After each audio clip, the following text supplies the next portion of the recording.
ആഗോള വാണിജ്യ വ്യാപാര മേഖലയിൽ അമേരിക്കൻ ആധിപത്യം ഉറപ്പിക്കാൻ ശ്രമിക്കുന്ന യുഎസ് പ്രസിഡന്റ് ഡൊണാൾഡ് ട്രംപിന് നിലവിലെ പ്രധാന ശത്രു ചൈനയാണ്. 185 രാജ്യങ്ങൾക്ക് പകരച്ചുകം ഏർപ്പെടുത്തിയ നടപടിയിൽ ചൈന അതേ നാണയത്തിൽ തിരിച്ചടിച്ചപ്പോൾ മുതൽ ആ ശത്രുത വർദ്ധിക്കുകയായിരുന്നു. ട്രംപിന്റെ ഭീഷണിക്ക് മുന്നിൽ ചൈനയും പ്രസിഡന്റ് ഷീ ജിൻപിങ്ങും വഴങ്ങുന്നില്ലെന്ന് കണ്ടതോടെ അടുത്ത ആക്രമണാത്മക നീക്കത്തിന് തിരി തെളിയിച്ചിരിക്കുകയാണ് യുഎസ്. ബുദ്ധി ട്രംപിന്റെ തന്നെ. ചൈന നിർമ്മിക്കുന്നതോ പ്രവർത്തിപ്പിക്കുന്നതോ ആയ ചരക്കു കപ്പലുകൾക്ക് തുറമുഖ ഫീസ് ഈടാക്കാൻ ഒരുങ്ങുകയാണ് അടുത്ത നീക്കം. വിശദമായി പരിശോധിക്കാം. ആഗോള കപ്പൽ നിർമ്മാണ വ്യവസായത്തിൽ അമേരിക്ക പുലർത്തിയിരുന്ന മേൽക്കോയ്മ രണ്ടാം ലോക മഹായുദ്ധത്തിന് ശേഷം പാടെ ഇടിഞ്ഞു. ഇപ്പോൾ ആഗോളതലത്തിൽ അതിന്റെ ഉൽപാദനം 0.1% മാത്രമാണ് മേഖലയിലുള്ളത്.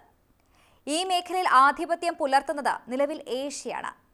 അതിൽ തന്നെ ദക്ഷിണ കൊറിയയും ജപ്പാനെയും മറികടന്ന് മൊത്തം കപ്പലുകളുടെ പകുതിയോളം ചൈനയാണ് നിർമ്മിക്കുന്നത്. ഐക്യരാഷ്ട്രസഭയുടെ കണക്കുകൾ പ്രകാരം സിവിൽ കപ്പൽ നിർമ്മാണത്തിന്റെ 95%-ലധികവും ഈ 3 രാജ്യങ്ങളാണ് നോക്കുന്നത്. ചൈനയുടെ മേൽക്കോയ്മയാണ് യുഎസ് ഇപ്പോൾ മുതലെടുക്കുന്നത്. ചൈനീസ് കപ്പലുകൾ ടണ്ണിനോ കണ്ടെയ്നറിനോ ഇനി ഫീസ് നൽകേണ്ടി വരും. ചൈനീസ് നിർമ്മിത കപ്പലുകൾക്ക് ഫീസ് നെറ്റ് ടണ്ണിന് $18 അല്ലെങ്കിൽ കണ്ടെയ്നറിന് $120 എന്ന നിരക്കിൽ ആരംഭിക്കും. അതായത് 15,000 കണ്ടെയ്നറുകളുള്ള ഒരു കപ്പലിന് $1.8 മില്യൺ ഫീസ് ഈടാക്കും. ചൈനീസ് കമ്പനികൾ നിർമ്മിക്കുകയോ പ്രവർത്തിപ്പിക്കുകയോ ചെയ്യുന്ന കപ്പലുകൾക്ക് പുതിയ തുറമുഖ ഫീസ് ഏർപ്പെടുത്തുന്നതിന് പിന്നാലെ ആഭ്യന്തര കപ്പൽ നിർമ്മാണ വ്യവസായം പ്രോത്സാഹിപ്പിക്കുന്നതിനായി യുഎസ് പ്രസിഡന്റ് ഡൊണാൾഡ് ട്രംപ് ചൈനയ്ക്കെതിരെ മറ്റൊരു വിമർശനം ഉന്നയിച്ചു. കൂടാതെ ഏർപ്പെടുത്തിയിരിക്കുന്ന ഈ ഫീസുകളിൽ ഭൂരിഭാഗവും ഒക്ടോബർ പകുതിയോടെ ആരംഭിക്കുകയും ചെയ്യും. പ്രധാനമായും 3 ലക്ഷ്യങ്ങളാണ് യുഎസ് ഇതിലൂടെ നേടിയെടുക്കാൻ ഉദ്ദേശിക്കുന്നത്. 1.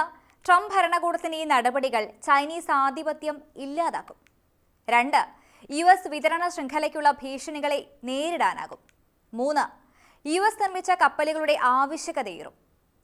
അമേരിക്കയും ചൈനയും വ്യാപാര യുദ്ധത്തിൽ ഏർപ്പെട്ടിരിക്കുന്ന സാഹചര്യത്തിലാണ് ഈ പുതിയ നീക്കം. ഇരു രാജ്യങ്ങളും താരിഫുകളെ ചൊല്ലി നിരന്തരം എതിർപ്പുകൾ നേരിടുന്നുമുണ്ട്. പുതിയ നിയമങ്ങൾ എന്തൊക്കെയാണെന്ന് പരിശോധിക്കാം. പുതിയ ചരക്ക് കപ്പൽ നിയമങ്ങൾ പ്രകാരം ചൈനീസ് കപ്പലുകൾ ഓരോ ടണ്ണിനും അല്ലെങ്കിൽ കണ്ടെയ്നറിനും ഫീസ് നൽകേണ്ടതുണ്ട്. ചൈനീസ് ബന്ധമുള്ള കപ്പലുകളുടെ യുഎസ് യാത്രയ്ക്ക് മാത്രമേ ഫീസ് ബാധകമാകൂ. വ്യവസായത്തിലെ ചിലർ ആശങ്കപ്പെട്ടതുപോലെ ഓരോ തുറമുഖത്തും ഇത് ബാധകമല്ല. വർഷത്തിൽ 5 തവണ വരെ ഫീസ് കണക്കാക്കും. കൂടാതെ ഉടമ യുഎസ് നിർമ്മിത കപ്പലിന് ഓർഡർ നൽകിയാൽ അത് ഒഴിവാക്കുന്നതുമാണ്. ഫീസുകൾക്ക് പുറമെ ചില കപ്പലിൽ നിന്ന് കരയിലേക്കുള്ള ക്രെയിനുകൾക്കും ചൈനീസ് ചരക്ക് കൈകാര്യം ചെയ്യൽ ഉപകരണങ്ങൾക്കും യുഎസ് നിർദ്ദിഷ്ട താരിഫ് പ്രഖ്യാപിച്ചിട്ടുണ്ട്.